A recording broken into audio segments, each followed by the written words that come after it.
Welcome back, brave souls, to the Haunted Lore podcast, where we traverse the darkest corners of folklore from around the world. Today, we journey to the misty banks of the Nile River, where a beautiful yet deadly presence has been luring men to their doom for generations. Before we begin, a warning. Perhaps listen with the lights on. For tonight, we explore the legend of El-Nadaha, the caller, Egypt's haunting siren whose melodic voice beckons the unwary into the dark waters of the Nile, never to return to the world of the living. If you're ready, let's wade into the murky waters of this Egyptian legend together.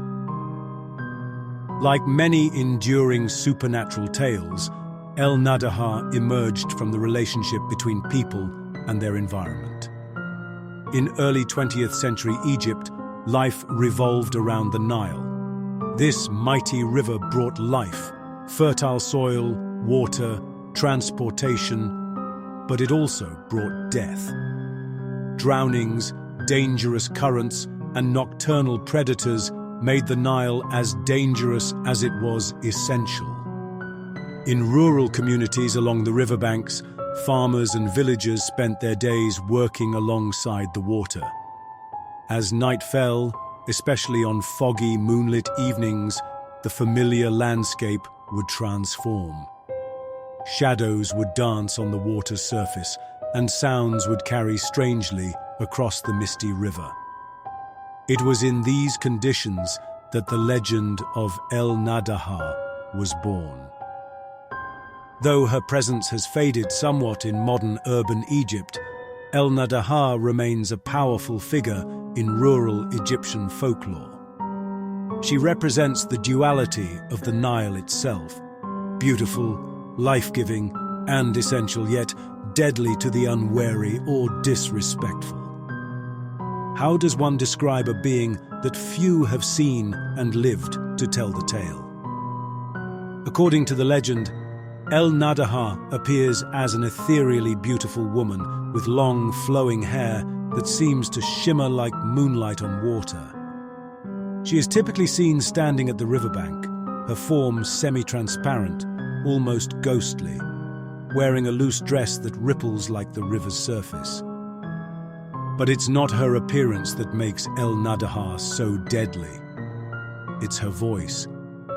Described as calm, soft, and hypnotic, her song carries across the water with an otherworldly quality. Those who have supposedly heard it from a distance and managed to resist its pull describe it as both sweet and tragic, a melody of incomparable beauty that seems to bypass rational thought and speak directly to something primitive within the human mind. Most terrifying of all her abilities is the power to call men by their first names. Imagine hearing your name whispered on the night air, spoken by a voice that seems to know you intimately. According to the legends, this personal address renders victims speechless and obedient, compelled to approach her regardless of their will. El-Nadaha's supernatural abilities extend beyond her hypnotic voice. She is said to possess powers that firmly place her in the realm of the jinn or naiad-like spirits of Egyptian folklore. Her voice can reportedly penetrate the walls of homes near the Nile, causing men to rise from their beds in the middle of the night, drawn into a trance-like state.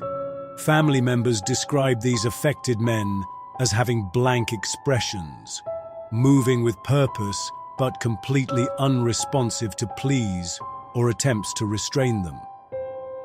El-Nadaha can appear and vanish at will, sometimes materializing directly from the mist that rises from the river on cool nights. This ability to manifest and disappear further cements her supernatural status in the folklore. No mortal woman could simply melt into the air or coalesce from river fog. The most common version of an El-Nadaha encounter follows a particular pattern. retold with remarkable consistency across different regions of Egypt. Two men walk along the Nile at night, perhaps returning from work or visiting a neighboring village. The night is quiet, except for the gentle lapping of water against the riverbank. Mist rises from the river's surface, obscuring visibility beyond a few yards. Suddenly, one man hears his name called softly from the direction of the water. At first, it's so faint he might believe he imagined it. But then it comes again, slightly louder. Unmistakably, his name spoken in a woman's voice of unparalleled beauty. He stops, transfixed. His companion, who hears nothing, asks what's wrong. But the called man doesn't respond. He's already falling under her spell. As his friend watches in confusion, he begins walking toward the water's edge. Only then does the companion see her, a beautiful figure standing impossibly on the river's surface or at its very edge, her outline blurring with the mist, her hair moving with unnatural grace despite the still air. The unaffected man grabs his friend, trying to pull him back from the water's edge. In some versions of the tale, if he's successful in breaking the spell, usually by inflicting pain or creating loud noise, both flee, her voice echoing behind them with increasing anger or sorrow. But in many versions, the called man becomes distracted and withdrawn in the days following the encounter. He might refuse food, sleep poorly, and stare longingly toward the river. Eventually, despite the family's best efforts to keep him home, he disappears into the night, never to return. What happens to those who succumb to El-Nadaha's call? No one has ever witnessed the final fate of her victims, which only adds to the terror of her legend. The common belief holds that she drowns her victims, pulling them beneath the dark waters of the Nile. Some versions of the tale suggest that the bodies are never found because she drags them deep into underwater caverns or passages unknown to mortal men. But there are darker versions of the legend that suggest an even more horrifying end. In these tales, if El-Nadaha develops a particular fascination with a man, she may keep him alive in her watery domain for months. He exists in a dreamlike state, neither fully alive nor dead, sustained by her supernatural powers.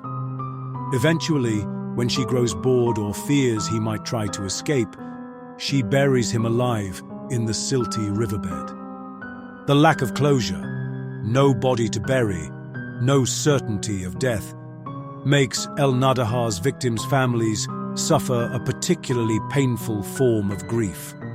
They are left forever wondering if their loved one might someday return, or if they're trapped in some netherworld beneath the Nile's flowing waters. Like all enduring folklore, the tale of El-Nadaha serves multiple purposes within Egyptian culture. First and foremost, her legend functions as a practical warning. The Nile, especially at night, poses genuine dangers, from drowning in its currents to encounters with predators like crocodiles. The terrifying tale of El-Nadaha keeps people, particularly young men who might be tempted to wander at night, away from the river after dark. She also embodies the concept of temptation and its dangers. Like the Greek sirens or mermaids in Western folklore, El-Nadaha represents the allure of the forbidden or unknown.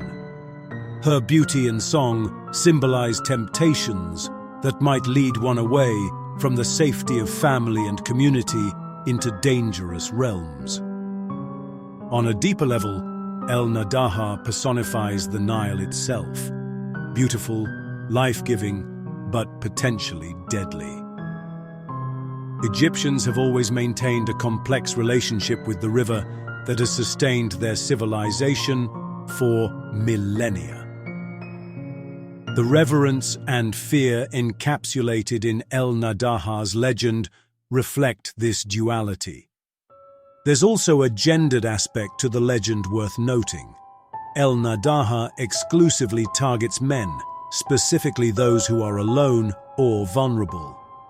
This aspect of the tale may reflect traditional concerns about male wandering or straying from family responsibilities. While the core elements of El-Nadaha's legend have remained consistent, the tale has evolved over time and continues to find new expressions in contemporary Egyptian culture. In modern retellings, especially by writers like the renowned Egyptian horror author Ahmed Khaled Tawfiq, new dimensions have been added to the original folklore. One particularly chilling addition suggests that anyone who intervenes to save a victim may become El-Nadaha's next target. This evolution makes the legend even more isolating. If you see someone falling under her spell, you must choose between saving them and potentially dooming yourself, or saving yourself and abandoning them to their fate. El-Nadaha has transcended oral tradition to appear in books, movies, and even video games. She represents a distinctly Egyptian contribution to the global pantheon of supernatural female water spirits, from the Scottish Kelpie to the Japanese Kappa.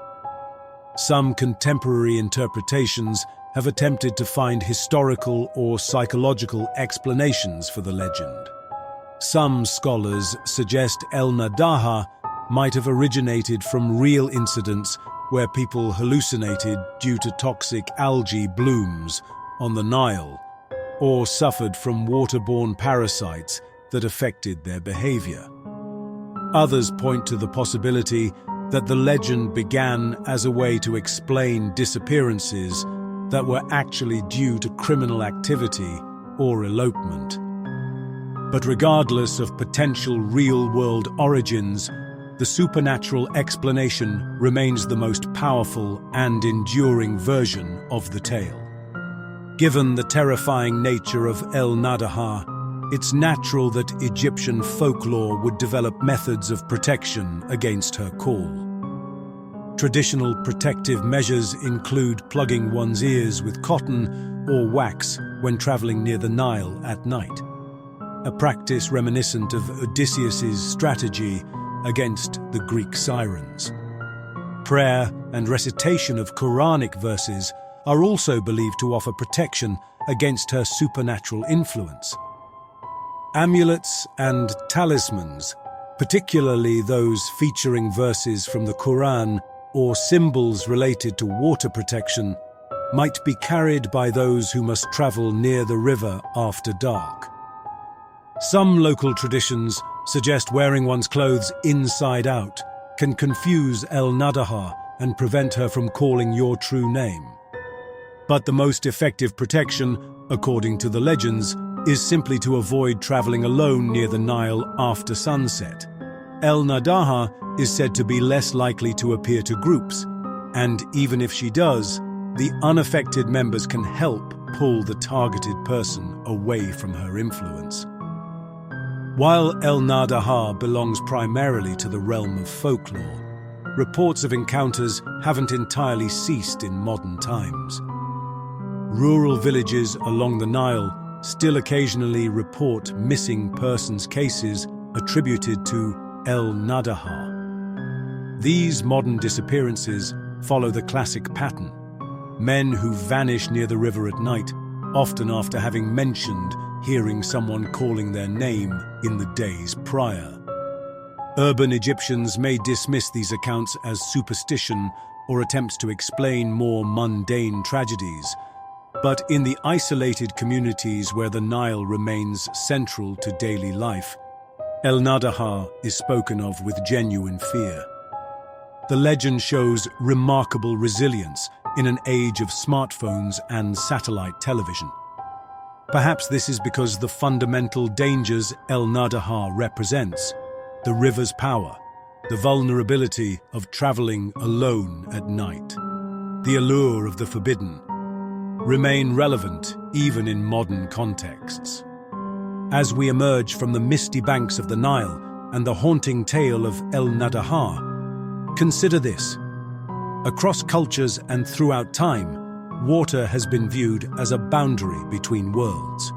Rivers, lakes, and oceans serve as thresholds between the known and unknown, the living and the dead, the mortal and the supernatural. El-Nadaha stands among the most chilling embodiments of this concept, a spectral guardian of that watery threshold, calling the unwary to cross over into her realm. Her enduring presence in Egyptian folklore speaks to the power of the Nile in shaping not just the physical landscape of Egypt, but its psychological and spiritual terrain as well. Next time you find yourself near water at night and the mist rises from its surface, perhaps you'll remember the tale of El-Nadaha.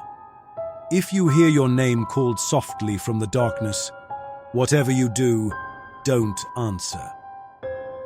Thank you for joining us on the Haunted Lore podcast. If you enjoyed this journey into Egyptian folklore, please subscribe wherever you get your podcasts and leave us a review. It helps others find our explorations of the supernatural. Until then, keep the lights on, and remember, the border between myth and reality is thinner than you think.